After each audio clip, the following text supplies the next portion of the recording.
the only thing you can do is go in there, network with purpose.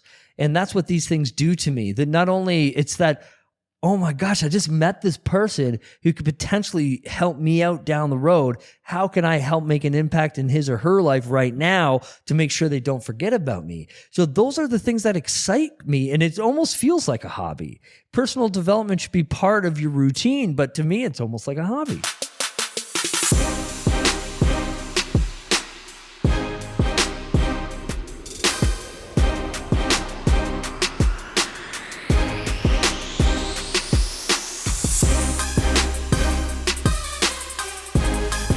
Welcome back to another episode of Art of Greatness. We're excited for our newest guest, and he's accomplished a load of things. He runs 2 brokerages, one on Niagara-on-the-Lake, one in Muskoka. He's the founder of the Fine Estates team right there on his bomber. On top of that, he's the director of recruitment, a head coach, and the director of communications for Revel Realty. He's a father, a husband, and he kind of has been stolen away from his family tonight to come do this podcast. That's right. So I really appreciate that. Please allow me in welcoming Andrew Perrie.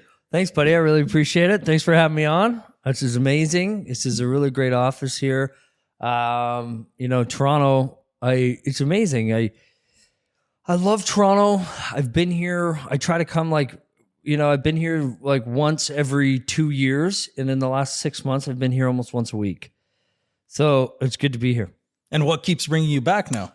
Honestly, I've been this year. I've done more speaking engagements in the first quarter than I've done almost in my entire real estate career so far. So I was in New York twice, Dallas, Austin, Texas, Toronto a few times, and so I've had a few appointments. I had a couple of clients down here, all that kind of good stuff, but mainly just for, stuff like this, shooting the shit, podcast and talks. And speaking of podcasts, you have That Fine podcast as well. That Fine Life. Yes, that's right. Podcast. Yeah. It's cool, man. It's really, really cool because a big inspiration for me is Money Buys Happiness. Do you know those boys? So we're based out of Toronto, and it was amazing watching their growth, and Ernesto and Anthony, and it was like, how did that happen so quick? But like it wasn't quick, and I'm feeling that slight peak of sunshine where people are starting to download, people are starting to request to be on the show. It's just a really cool experience. So the Fine Life is actually gaining some traction, and it's about. We started in September. Exciting. We started in February. So there you go. We're both fairly new to this. Yeah. How many episodes are you guys in? Oh, shoot. We're technically on season 2. Okay. I did it that way because we're kind of refining ourselves every few episodes. And I'm like, oh, this is better. This is better. So I think we've done almost at least 12 or 13 episodes now. Okay, good. Yeah, 2 a month. Yeah, I'm at exactly 2 a month. Yeah. So that's been the goal, is 2 a month. That's right. And then I had on the TCN network, Toronto Caribbean Network. I was the only white guy on the roster. And it was a podcast called The Daily Real Show. Okay. Yeah, so it's great. So I've been doing this kind of stuff for a very long time. And our brokerage also has a podcast too, the Be Revolutionary podcast, which I'm the host of. All right. Yeah. Hosting everywhere. Hosting and speaking everywhere. You know what? It's one of my favorite things to do, even before I like to, I love learning. I love learning from new people, meeting new people. And, before I even got into real estate, I was traveling, interviewing business owners. I was writing their story down, recording it, posting it on LinkedIn. But apparently that was the last time I posted. On LinkedIn, guess what Andrew does? Guys. He's a studio recording artist on LinkedIn. He's a singer. So talk to us about that. So how did you get into singing? And was that at a young age? Is that what you actually wanted to do when you were younger? Let's start there. Yeah. Right? Yeah. So acting, I did a little modeling as well. I know, right? Can you tell? But in music was a huge part of my life. Skateboarding, snowboarding. I always wanted to be in that kind of public eye.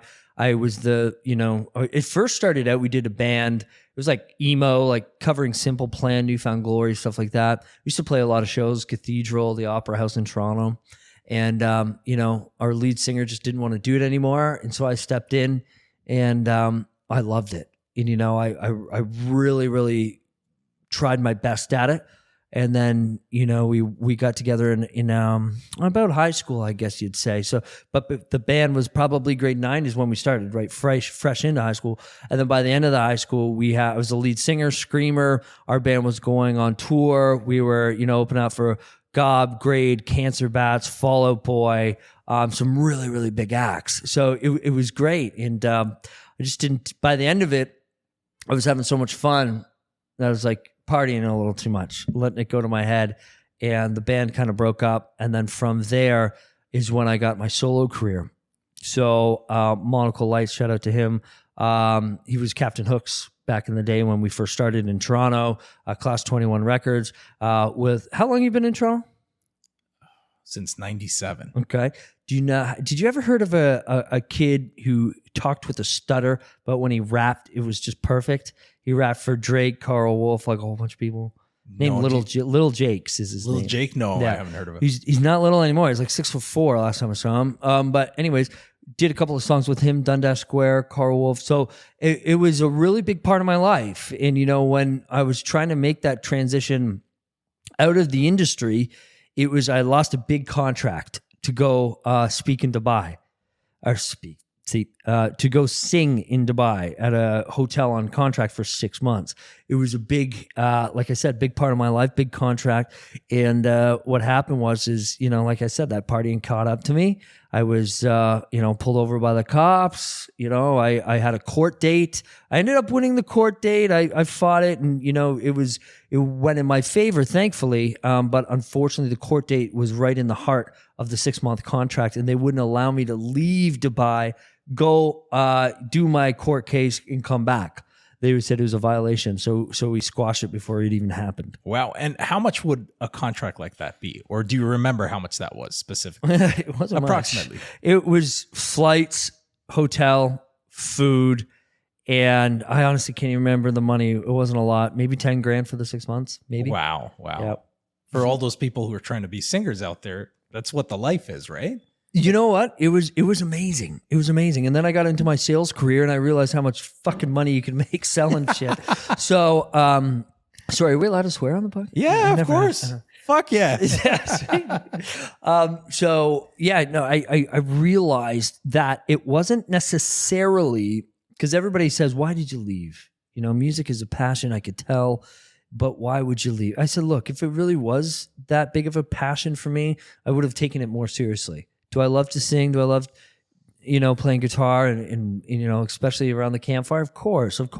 But what I think I was more interested in was owning my own life. The sales allowed me to do that from a financial standpoint. And then it was taking too much of my time. So I didn't own my time. So then I decided, okay, so what's the next step? Where can I make the most for selling the least? And that was my misconception number one of the real estate industry, by the way. And, so that's how I got into real estate. I said, okay, well, the biggest thing, should I sell cars? Should I go and sell houses? So real estate was the natural progression for me. But what I realized is that it wasn't, again, the music that was a passion. It was being able to live life on my own terms, which is slowly coming into fruition for me now. But you can also do music for fun now and enjoyment.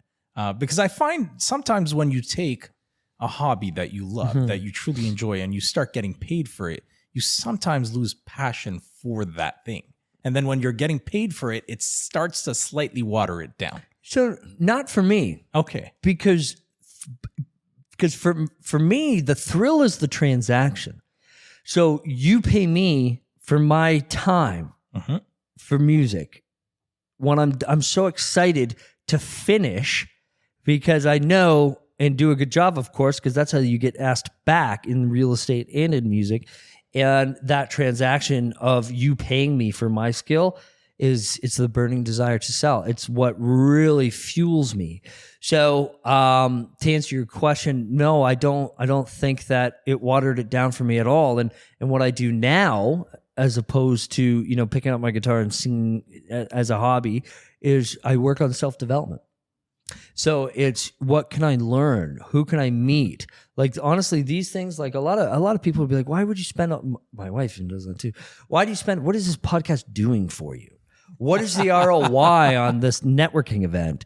I'm like, you can't. I just had Roberto Bologna from Brenner Cox, who's a huge ultra luxury home developer. He sits with Ted Cruz, Donald Trump. He flew up from Florida just to have the podcast with me yesterday. And as we're driving around, he's like, Andrew, he's like, you can't measure these types of opportunities. Because I said, what does this mean for you? He's like, Andrew, you can't measure these types of opportunities. There's no ROI on meeting Donald Trump. There's no ROI on meeting so-and-so. He's like, but the only thing you can do is go in there, network with purpose.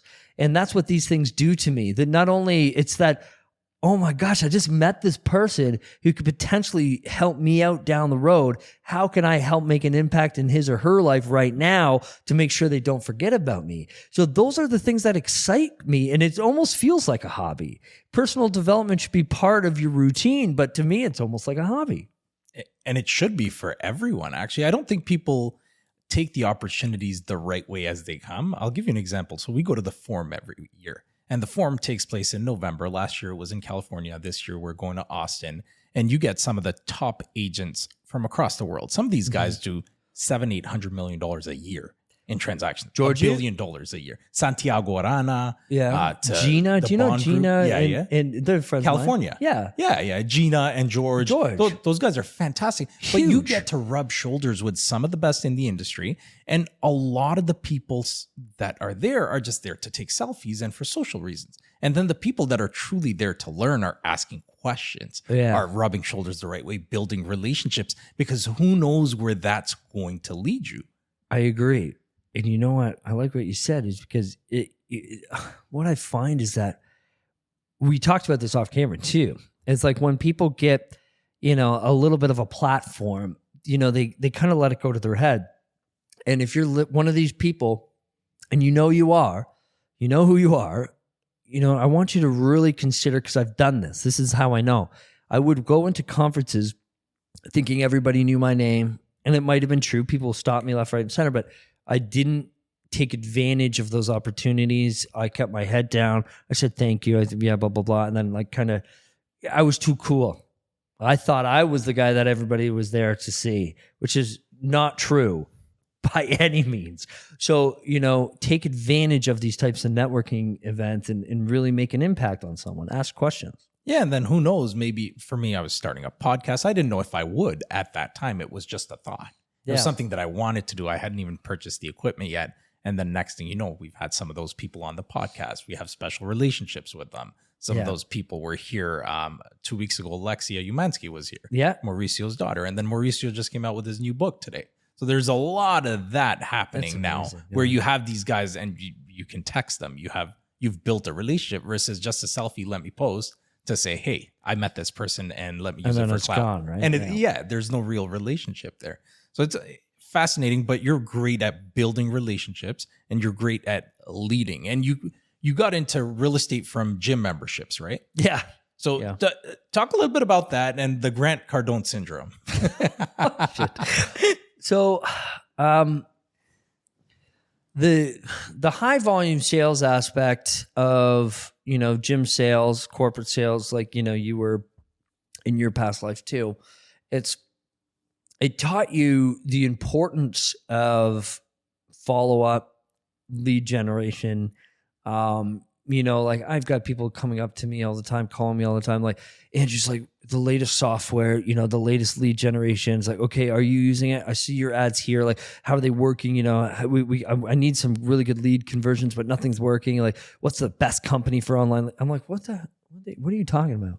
I'm like, do you have any clients? No. I'm like, so you're wasting your time researching lead generation companies, spending all this money, waiting now for another 30 days for those ads to work, and then working, banking on any of those leads even working out when now 30, 60, 90 days, 120 days have gone by and you have no income coming in. So the problem is that most people could benefit from those high volume sales aspect jobs, because once you get into real estate, it's 100 times harder than trying to sell gym memberships. So, and you have people walking in through the door that want gym memberships as well. To an extent. that too. So, and we get that question all the time. Does your brokerage provide you leads? I'm like, call up John from Remax, who's been there for 50 years, and ask him how many leads Remax has gave him. The point of that is that, look, people don't call brokerages. Like, they don't just like Google a brokerage and call head office. It just doesn't happen. They call you. So you need to get out there. You need to door knock. You need to meet people. You need to create content, because people need to know, like, and trust you in order to work with you. And if you're just calling from behind a computer screen, why don't you just let AI build a website and start selling houses? It doesn't work. Yeah, the know you, like you, trust you thing kind of goes back to your sphere and ensuring that you're trying to transact with people that you know. Yeah. And those are people, you call those online leads, they have no idea who you are. They've never heard of your company sometimes. And how are you going to convert those people versus the hundreds or thousands of contacts you have in your phone?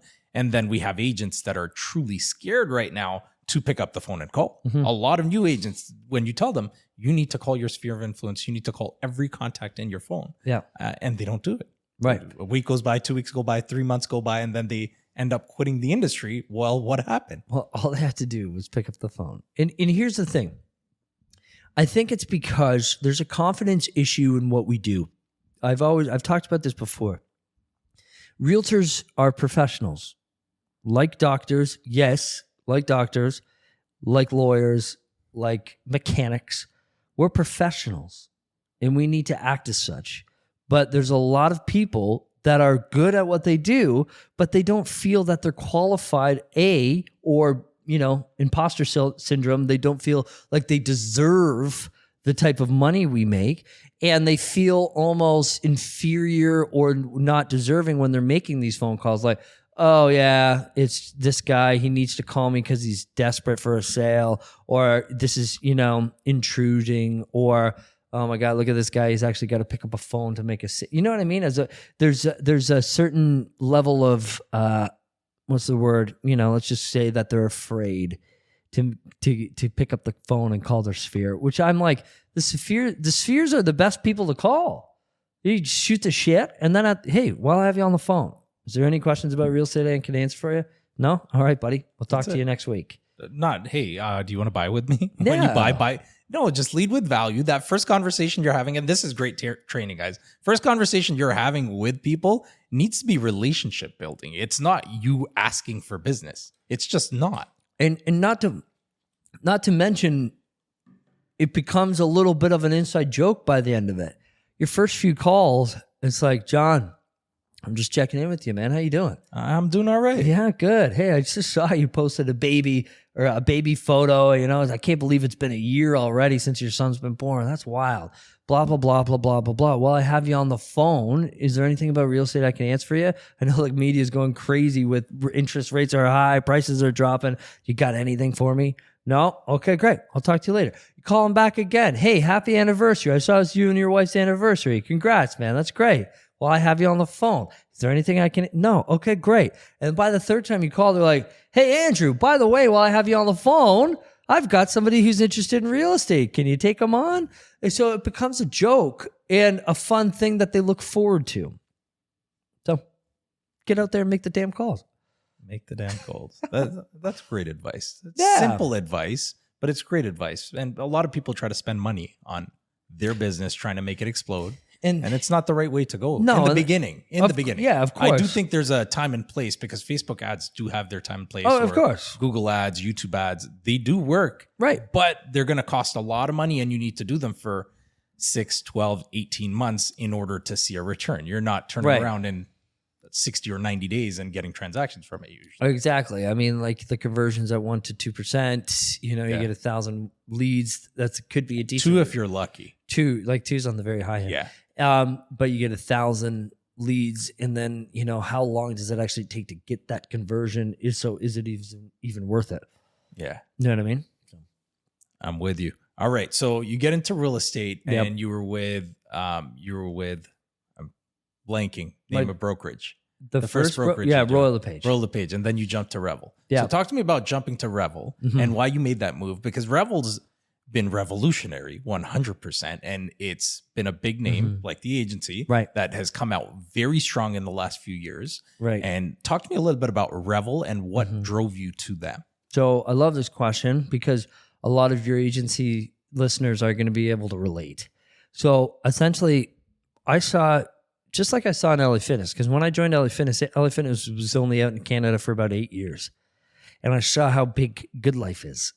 And so you're like, okay, so here's a company that's offering, better value, strong culture, innovation in the world of real estate. I feel like everybody was just making so much money that they're like, why spend money on marketing? Why spend money on culture? Why spend money on education? And I'm seeing these two big companies, LA Fit, or, potentially big companies that are offering a ton of value, LA Fitness and Revel. I say the similarities are uncanny. It's like, I know that this brokerage is going to take off, and I want to be there to not only take advantage of that growth, but to help support that growth, more importantly, show my value. So as Revel grows, I can help fill in the gaps and help with that growth and opportunity. So by the time, Revel does become the next Remax, by the time the agency does come, well, I guess in the States, you're probably already there. I don't know the numbers in the States, but in Canada, it's the same thing. LA Fitness was 1,000 clubs in the States. 3 in Canada. And by the time I left, they had 20 in Canada. So that's what I'm talking about. By the time these companies get to as big as Remax or bigger, what chunk of that are you going to have ownership in? And I thought, I'm like, I can't do that with Remax. Now, the second thing is simple. To not only be a part of growth and to be able to support it and take advantage of the opportunities that I helped create, yes, for myself, but mainly they would have gone nowhere without the innovation of Ryan and Nikki Saravelli, the innovation of Peter Tork, right, and Paige. If they didn't have this forward thinking, they would just be turning, no, Andrew, you can't do that. No, you can't do, no, that's not a good idea. They're like, wow, I don't know if that's something we're into, but why don't you go ahead and try it? Right? So we're trying new things, we're innovating, and we're trying to get our name out there. And I just didn't see that with some of the bigger brands.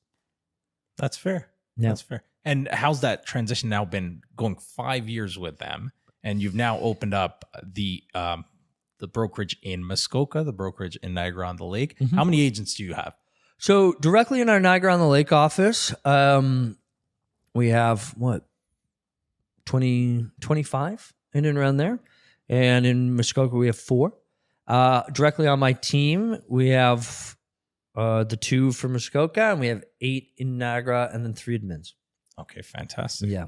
Fantastic. And now let's get into a little bit of that leadership. Yeah. And what made you want to get into a leadership role? And one of the things I definitely want to touch upon is this lack thereof within the real estate world, because we have a lot of glorified salespeople, glorified people in broker type positions that are running brokerages, and they don't necessarily lead with value as much. So let's dig deep into that, because I think that's a really interesting conversation that we don't normally have. And this is great for new agents, tenured agents. When you're trying to decide which brokerage or team to join, you need to lead with value. What are they bringing to the table? What are you going to learn? And if you're not learning anything, why are you joining them? That's right. And, I used to think that value was leads, and all you needed to do is just provide leads and you'll be fine. I thought it was splits. Yeah. Well, that's that kind of too, right? Yeah. Where it's not, Yeah. it's not splits. We definitely have, for the teams, we have pretty comparative splits. Anyways, but let's not start there. Let's start.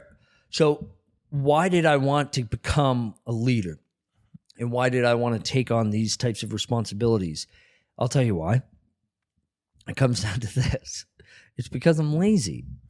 It's because I'm lazy. And I'll tell you where I'm going with this. Look, I want to build an empire.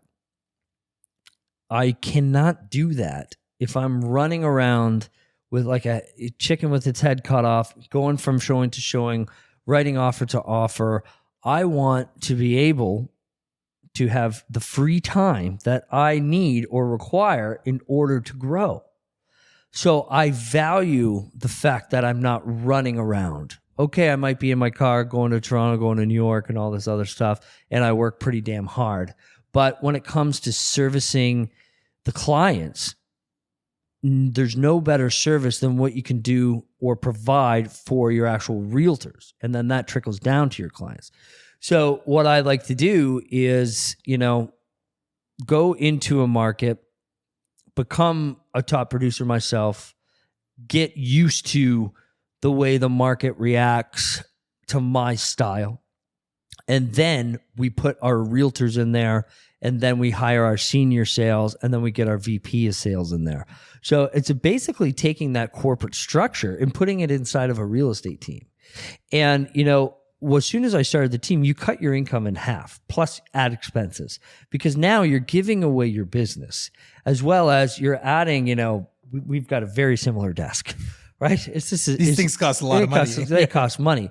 And so, what I'm looking for in this leadership role is just the next step to help provide me that lifestyle that I want to own, going back to our previous conversation, because I am lazy at heart.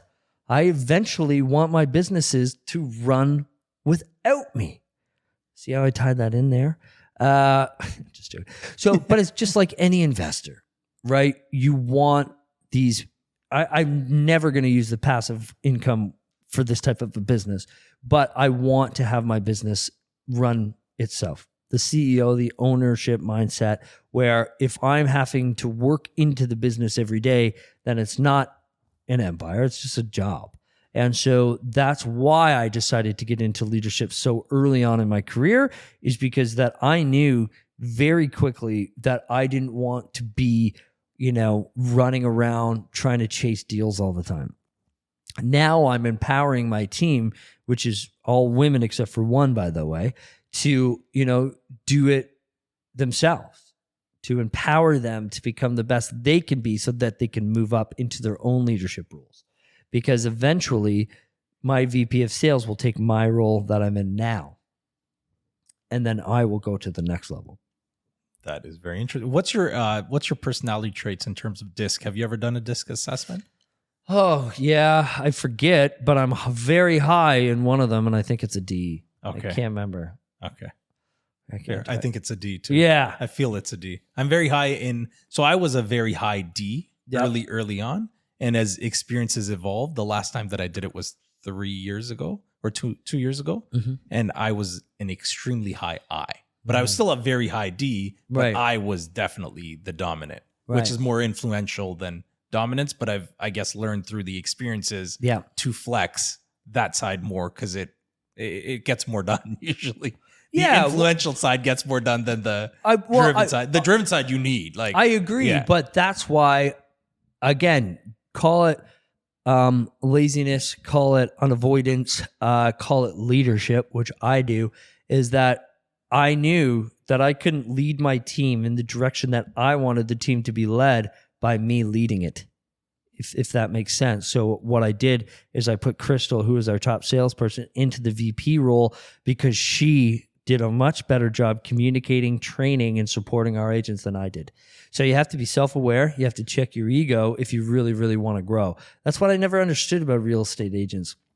They bring on realtors on their team and don't let them do anything. Mm-hmm. They get too involved. They don't let, now, like, I have some really amazing agents say, Andrew, why would you walk away from your business? Like, I'm not walking away from my business. I'm just having somebody more qualified do it for me so that I can focus on growth. And then you would have other people, well, why would you pay somebody to train your team? Like, what do you mean? What are you talking about? It's like, how can I grow if I'm focused on training my team? So now I'm not responsible for all 12 people. I'm responsible for 2, my director of ops and my VP of sales. And they run the business, and they're responsible for the other 12. Exactly. Yeah. It's about empowering other people to take. So you want to talk about value. It's not the splits. We're a 50-50. If you want to be on my team, we're 50-50. But here's the thing you're going to learn: how to actually prospect, how to cultivate your database, branding, marketing. We have a Fortune 500 coach. We do this, we do that. We do team parties. We take care of all your closing gifts. We take care of all your database, your newsletters, everything. But the biggest piece of value on top of it all is the fact that you stay with us and you give us your best. You're getting promoted. You're getting a piece of the pie. You're going to be able to open your own office. You're going to be able to run your own team under us. You're going to be able to move up into a salary position if you really want. If I see somebody badass enough, I will 100% pay them a yearly salary to start managing certain things for us. That's fantastic. That's a great way of looking at it as a business owner and from the top. And I feel like a lot of people are stuck in the salesperson mentality as their business owners, and they can't flip that switch ever. That's right. So let's talk a little bit about that leadership, and what have you seen in the industry that you feel like really needs to change going forward with a lot of these glorified salespeople being brokers and not adding enough value to their agents that are around them, or not creating enough of a structure, even that, right? Because you don't have to do it yourself. You just need the right people around you to do it. And you need a little bit of self-realization, which I think is hard for some people. Yeah. Well, I'll be quite honest. I don't see any brokerages or brokers, or especially Remax, Royal LePage, or the bigger guys. I don't see them not providing value anymore. Like Revel, when we first started, education in tech was our biggest value prop. Nobody's offering a CRM. Nobody's offering in-house marketing. Nobody's this, nobody that. Now everybody's doing it. They may not be doing the marketing part as well as us, but you guys are great. But we're the best. Right? There you go. We're kind of number one. I like to put it out there. We're kind of number one. Numbers. It's okay. But education in technology, everybody's doing it. So they're getting there, but there's no innovation to what they're doing. And we have something to prove. So I think that's the biggest thing. But now if you want to talk about it from the team level, it's like if you're too involved and, considering that your way is the only way of doing things, you're going to die very, very slowly. And for the brokerages who aren't doing it, I will never drop any of those names, but you know who you are. If they're not doing it, they're already dead. So I don't see them as competition. I don't see anybody's competition for that matter. And there's great people at every brokerage. Let's put this out there. Oh, that's of course. Whether it's EXP, Remax, Agency, Revel, Coldwell Banker. It doesn't matter the brokerage. It's not about any one brokerage being better than the other. There's great people everywhere. You need to align 100%. Yourself with great people, not just the brand. Exactly. So when I do like recruitment appointments, I just say, look, you're going to succeed or fail no matter which brokerage you go to. Where are you going to be the happiest and the most supported?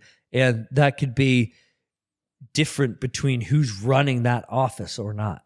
Yeah. It doesn't have to be a brand thing. It could just be a manager thing. I also think it's important as leaders to bring on the right people, not just we bodies. don't take everybody. Yeah. I think it's more important to say no to some people, especially if they're not willing to go above and beyond. And I shared the example, interviewed this guy. I won't name drop, of course. He was with a brokerage, and I have some friends with this brokerage that I truly support, that I think are great. Yeah. And sure, it may not be the right cup of tea for everyone, but at the same time, I defended the brokerage. I said, well, what have you done in the last 3 months or 6 months to take your training into your own hands? Mm-hmm. Have you asked the right questions? Have you taken, because you mentioned this off camera, that you are independent contractors. Right. You're not our employees. We're here to guide you in the right way, but you've got to go run yourself. Right. And nobody's going to hold your hand and run with you unless you're the one asking the questions. Say, okay, what do I need to do next? Where does my next training come from? Right. What can I do to elevate myself? And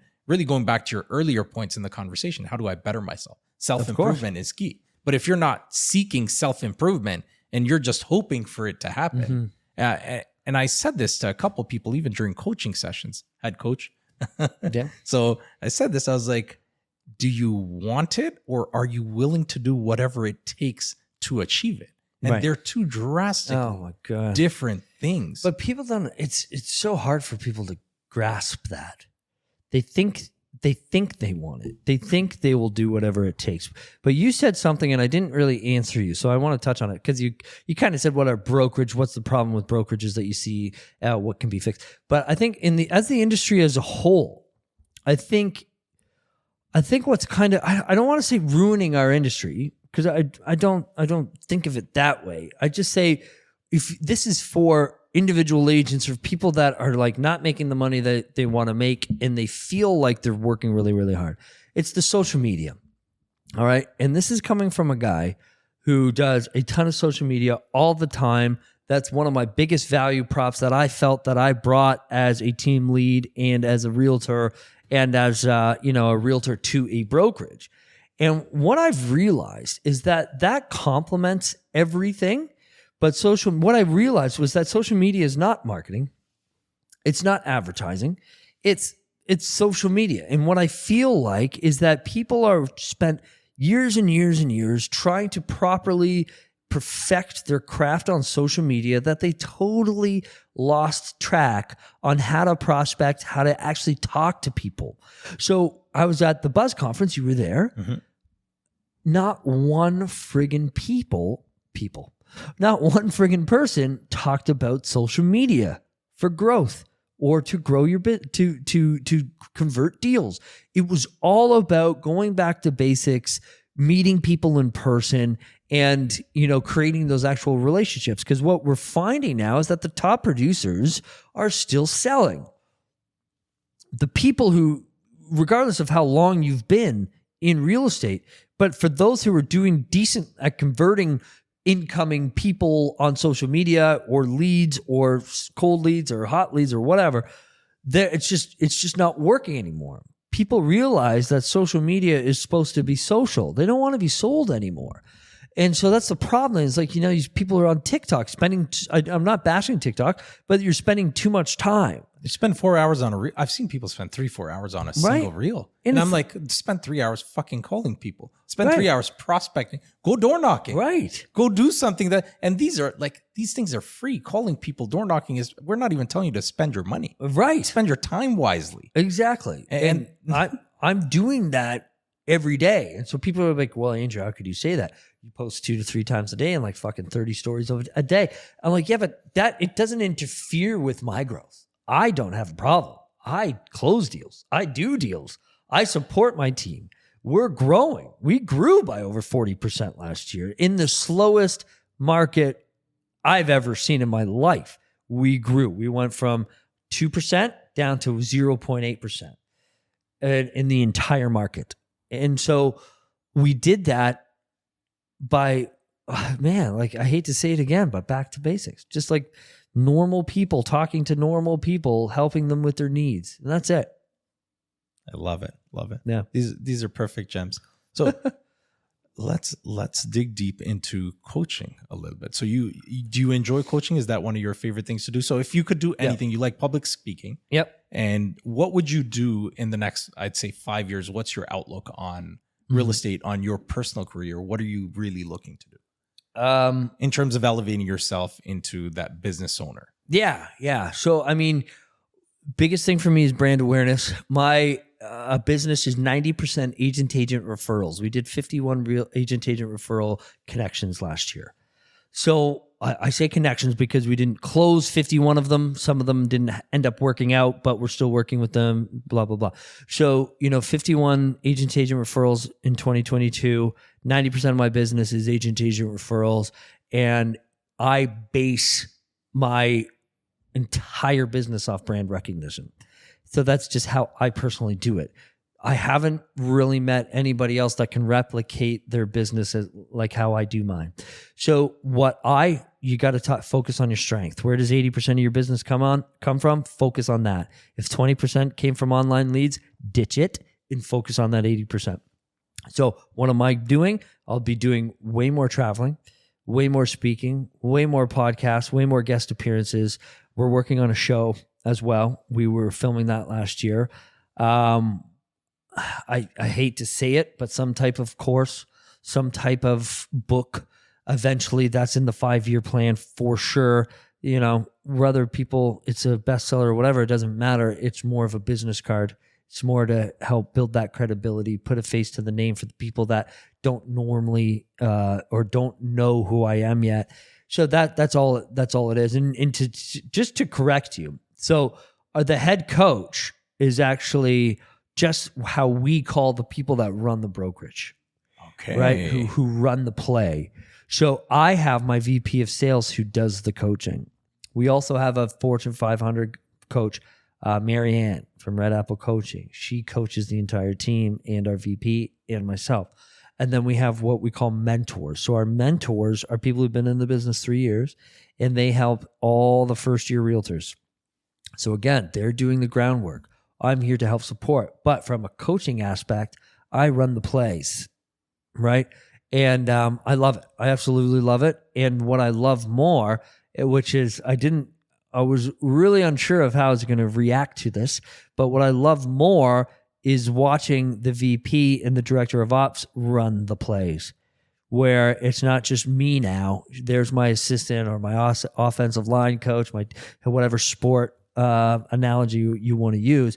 It's great to watch them run the play. So now my next transition is getting to that ownership level where I don't have to be the CEO anymore. Somebody else is the CEO running the plays, and I'm just scouting. Awesome. Yeah. It's fantastic. Yeah. All right. I want to touch a little bit upon family. Okay. You okay going there? Yeah. Oh, yeah. Perfect. Let's talk about family. Yeah. Wife, let's do it. 2 kids, right? 3. 3 kids. Okay. I didn't even know 3. Yeah, 3 2 boys. I knew about. 3rd you didn't tell me about. We had Hudson, who's 7 in 2016. Okay. We tried for 4 years to have baby number 2 because we wanted to keep them close. That's where, I have 3 brothers and 1 sister, but different families, right? So my dad and my mom was divorced. So I basically grew up an only child till I was about 14, till my brother Nathan was in the house with me. So I was basically an only child throughout my entire childhood. And I'm like, wouldn't it be nice if, I grew up in a larger family, if my kids could grow up in a larger family. So we wanted to have those kids close. My wife's Italian. So she was one of 4. Her dad was one of 8. So, big families is important to her in her life. So we were trying for 4 years, didn't happen. 2020 comes, we were blessed with our second baby, Cade. 3 months later, we're pregnant with our baby number 3, whose name is Jagger. So Hudson, Cade, and Jagger. And he was born almost 12 months to the day. By a couple of days, their birthdays are apart. That's fantastic. Both my kids 12 days apart. Wow. Exactly. Yeah. No, 12 months. 12 months to the day. Yeah. Oh. Well, one's May 24th, the other's May 28th. Wow. Yeah. That's fantastic. Yeah. And then how has fatherhood kind of shifted your perspective on life, on your goals, and how has it really driven you? Because I found once I had kids, it really gives you a different perspective on life. So I just want you to share that with the people that are out there that may be struggling to juggle both and trying to figure out what balance they need as well. So I've got lucky in the sense that, a lot of my clients are like 60 plus. So when I started out in the business, I worked a lot, 7 days a week, did every open house every Saturday, Sunday. I hustled my ass off. I made a lot of sacrifices, but here's the difference. I literally made the sacrifices. I did it as much as I could. I was in the business 7 days a fucking week. When people now are like, oh, I'm sacrificing my family, this and that. I'm like, how many open houses did you do this month? 0. Oh, so what were you doing on the weekend? Well, I was with my family. I'm like, so what are you fucking sacrificing? So Monday to Friday. I 9 to 5. legitimately sacrificed, the first couple of years of my kid's life. And that led me, you could do it half-assed and sacrifice 5 days a week and get to where you want to go in 15, 20 years or retire by 65, whatever the fuck you want to do. And I get really passionate about this because I try to help people, and it's like if you can't help change their mindset, then you're going nowhere. So now, after 2.5 years of doing my best every day, I was able to start a team, start an office. Now, 5 years in, I have the ability to, when my assistants go out, they shut the lights off at 4 o'clock, I leave. Okay, when I go home, am I still on my phone and computer sometimes? Rarely the computer unless it's 4 to 6 a.m. in the morning. But yeah, okay, I'm on my phone. I'm doing things, but I'm not out showing properties. I'm there eating dinner. So I sacrificed 2.5 years to live the life of an entrepreneur who's building an empire. So, okay, yeah, it's 6 o'clock right now on a Tuesday, but, you know, they understand how and support my goals. So, anyways, it's still a tough thing that I deal with every day, but you know what? Gabe knows where the hell I want to go with my life, and it's going to be a lot more long nights, and it's going to be a lot of, you know, I don't miss anything. I don't miss soccer. I don't miss hockey. I don't miss the important things, but you're damn right. If there's an opportunity to take off to Florida, Germany, I'm just naming countries, and create relationships and future business for myself, so I'm taking it. And she knows that, and she supports it. And thank you, Gabe, for letting Andrew come on a weeknight that's supposed to be with you and the kids. That's right. Three of them. So thank you. Special thanks to that. Yeah. And to all the moms in the world, right? Oh my gosh. They do a lot. They make our lives a lot easier. Man, 3 boys, I can't even handle it for 15 minutes when she leaves. Or she goes to the shower. It's like the biggest anxiety 30 minutes I've ever had in my life. These kids are crazy. It's 3 boys, man. Once you had kids, did you become more driven and even more driven for them? I knew that. Did you feel that? So I kind of meant to say that in my answer, but I kind of ramble on sometimes. But you're absolutely right. So when I look at them, I can envision it right now. They're playing with their cars, they're whatever, you know, hitting each other, playing. And I'm like, you know what? I need to ensure that everything I do moving forward is to the benefit of them. And that way, okay, I might not be able to be with them every single weekend, but I want to make sure that within 5 years, I'm there every single weekend. And if I'm going anywhere, because right now it's a lot of money to pack up a family of 5 and fly 4 to 5 times out of the year to wherever I'm going for work. But, you know, I would like to be in a position where I could fly private and have them hop on a plane with me and go to Dallas and go to Austin when I'm speaking. So that's the goal. I want to they're driving me to complete my goals faster, but I say that and then Gabe knows that, okay, yeah, but you're going to hit those goals and then you're just going to create new ones for yourself. But I feel the goals change in their intensity or what they entail as you get older with your kids. Oh, but the goals never end, right? That's truly driven people. If you're reaching for 100 and you're at 90, you're like, well, 120 and then 150 and then maybe 200. And it's never going to end because you're driven. And that's the way you've always been. That's the way you'll be. But that's why you're successful as well, right? But think about how many people are actually running their business like I am so early on in their career. I'm losing. How old are you, Andrew? 35. 35. So we're around the same. Yeah. 87? 87. 87. Nice. Yeah, I love it. So I hired 2 salary people. I hired my VP who's based on production sales. She gets a percentage. I'm doing that because I'm setting my life up for the future so that I don't have to miss those soccers or hockeys. And it's important to me. And, you know, maybe Gabe doesn't see it right now. She's always like, she's going to kill me. She's always like, you're not a doctor. I'm like, what? I'm like, I might not be, but I'm making more money than my doctor, that's for sure. But doesn't mean that it's like, okay, right now I'm putting this in, but eventually the things that you need to do as you grow gets more lazy, where you don't have to be at certain things. You can delegate so much, and more people, I don't see anybody doing that in the real estate industry till they get to year 10. So by my calculations, I should be in the position that I want to be by year 10, where I don't have to fucking worry about missing anything and I can bring my family to wherever I need to go. I love it. That's fantastic. All right. For our final segment, we're going to go into the market. And you're the first Torontonian I've had. Well, I had Peter. But I didn't want to talk to Peter about the market because I think I wanted a different mindset to come into place where we haven't spoken about it. Yep. And over the past year, lots have changed. Yep. So what is your outlook on the market going forward? And of course, a quick synopsis for those who don't know numbers. We had numbers come out a couple days ago we're down 15% year over year, which was at the peak around 20 to 23%.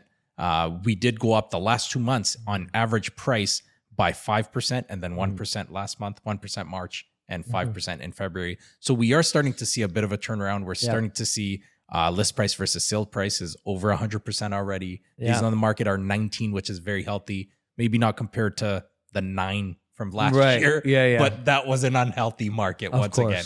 So what is your outlook on what's really transpired and what buyers and sellers need to look out for today? Right. So I was on a podcast last week, answered that question, and immediately, when we released that video yesterday evening, I wake up at 5 a.m, check my phone, and a friend of mine's like, "Hey, you're famous."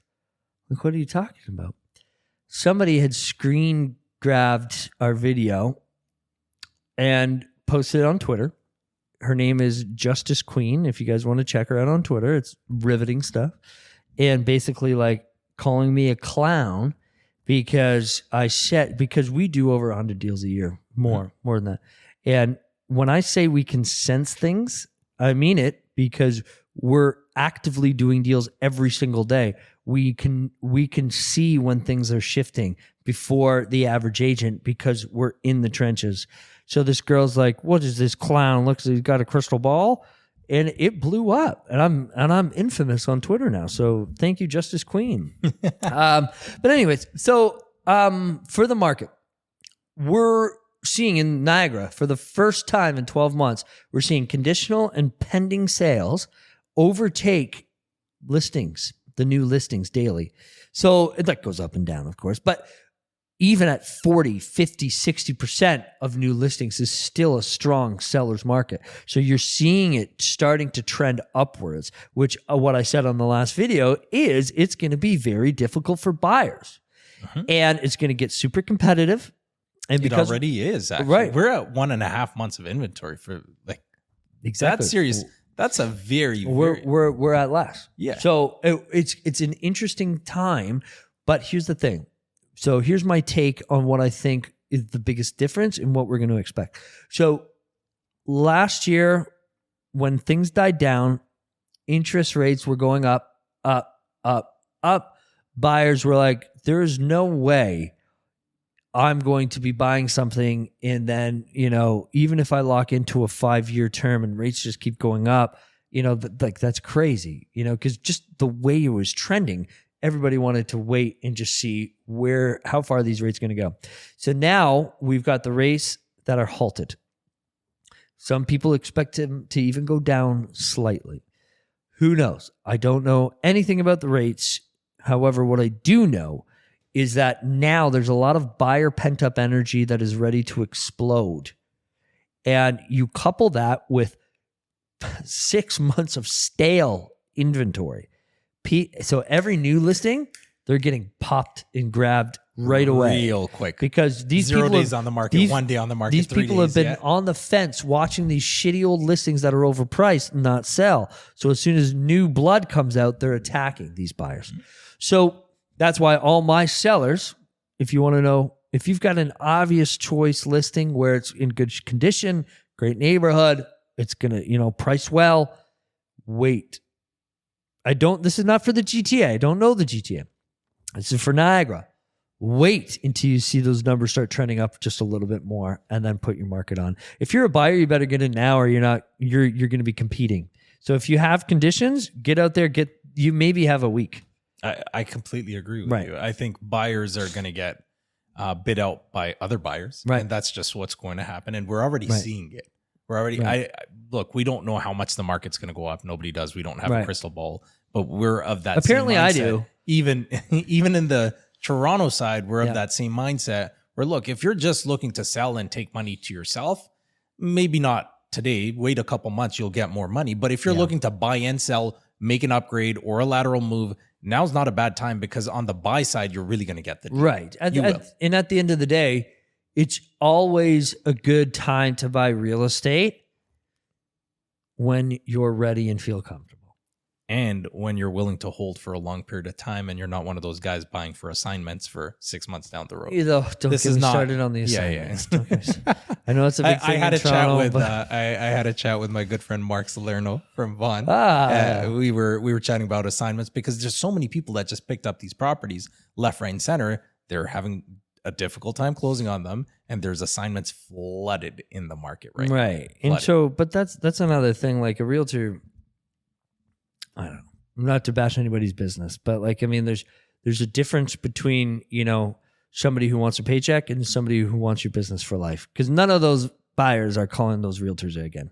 No. Yeah. Yeah. That's just not going to happen. So, what do I think for a longer term is that I think what we're going to be seeing and how it relates to the pandemic is, if you remember the year 2016, it was pretty intense, but I think this year is going to mimic that to some degree, to when they had introduced the stress test. There's still some competition going on. It's definitely not going to be as intense as the pandemic, so you can be relieved there. I don't think there's going to be much conditions, but I do think, the over asking thing, as long as people aren't fucking undercutting it so much, 5-10% makes sense. You got to do the best for your client, right? But we're seeing like 50K over, no conditions, maybe one conditions, maybe a 3-day condition. So I think it's going to be slower in that sense, but you've still got, as once you get more growth and equity coming back in the GTA, they always sell and come out our way. So. Yeah. And in Niagara, we saw some of those prices come down quite a bit, right? Same thing as everywhere. In the outlining towns, like Niagara-on-the-Lake. Not on the lake as much, but Niagara generally. Niagara course. Falls, I'm talking about St. Catharines. Yeah. Niagara-on-the-Lake Those is $1 million different bungalows are ballgame. back down to $650, $700. Exactly. And we were looking at a lot of those where these clients were being, and I saw this happen because I was working with a few clients in Niagara Falls who were looking to invest. Yep. And we just saw them shoot from $750 to $850 to $950 on just offer dates going nuts. Yeah. And then the clients just ended up standing by. And now Right. these things are $650, $700. Yeah. But you can get 2 dwellings. And this is great advice for those of you who are out there wanting something. Go out, guys. Look in the Niagara region. Look in the Oshawa region. Look in Barrie. There's deals out there where you can break even or even positive cash flow, even at today's interest rates. Well, yeah. I mean, even like the rates in Niagara are on par to Barrie, Guelph, all those other areas, right? Like, I mean, those types of bungalows bring in $2,000 on the top, $1,500 on the bottom. So you got to run the numbers with your 20% down or however much you're actually putting down. In Barrie, they're bringing like 3 up top. Yeah. And Niagara's a little bit lower on the It depends on where you are too. Yeah, if you've got 4 beds, you'll get 3,000. Yeah, sure. 4 beds, you get 3,000 there. Yeah. For sure. Yeah. All right. Awesome. And what can we plug in terms of social media? Can you share your YouTube and social media? My social media, other than my Instagram, is the Andrew Perrie, and everything else is Andrew Perrie. All right. Yeah. Andrew Perrie. Yeah, buddy. That fine estates team. That fine life, baby. That fine life. Yeah. And the fine, you know what we didn't get to? The fine life method. That's what we didn't get to. Yeah. That was on my list. It was. I'll give you that. We talked about it before. We did chat about it. The fine life method. Yeah. Do we dig into that or do you get to ask a question? I can do it. I can do it. So the fine life method is it started from me, like I said before, all my clients are 60 plus. So I was watching, some people completely cash out of their house, make a mill, put it all down on their new place with their mortgage free. They're happy. Maybe they sold for 1.5. They bought it back in the 80s or 90s, and they're enjoying their life in Niagara-on-the-Lake or Muskoka. And it's just, they're playing golf. They've built their entire life around their house, real estate. I've also seen people that were in bad financial times that mortgaged their house 2 or 3, 4 times since they purchased it. So by the time they sold, they're still 60 years old and they 60, 70 years old and they have a mortgage, right? So I'm seeing 2 sides of the real estate transaction of somebody's life. And I realized no matter what, real estate is the wealth builder. It's your financial cushion. It's your bank. It's tied to every aspect of your life.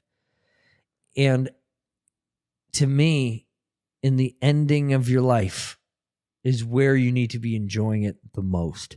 So whether you're physically enjoying it because you've made good decisions throughout the course of your real estate history, or you need help, I want to make sure that every single transaction feels like they're making the right decision now and that they're living that fine life. It's every transaction is white glove service. We have 2 client parties a year. We have birthday cards that go out. We have personal touches that go out. We have randomness, random events, random education, random interior designers, people coming into our office all the time. And it's just that personal touch that never leaves the minds of our clients. And they walk away saying, wow, I feel like, this whole stressfulness of the transaction is now gone and I could live that fine life. I love it. That's that fine life, guys. And on that note, thank you. Yeah. Really appreciate it. Are you going to sing a cappella for us? No. I'm just kidding. Thank you guys for tuning in. Really appreciate Andrew sharing his greatness with us. We wish him the ultimate success in the years to come. And I have no doubts that he's going to absolutely kill it. I appreciate Thanks, you, brother. buddy. Thank you so much. All right. Take care, guys. We'll see you on the next one.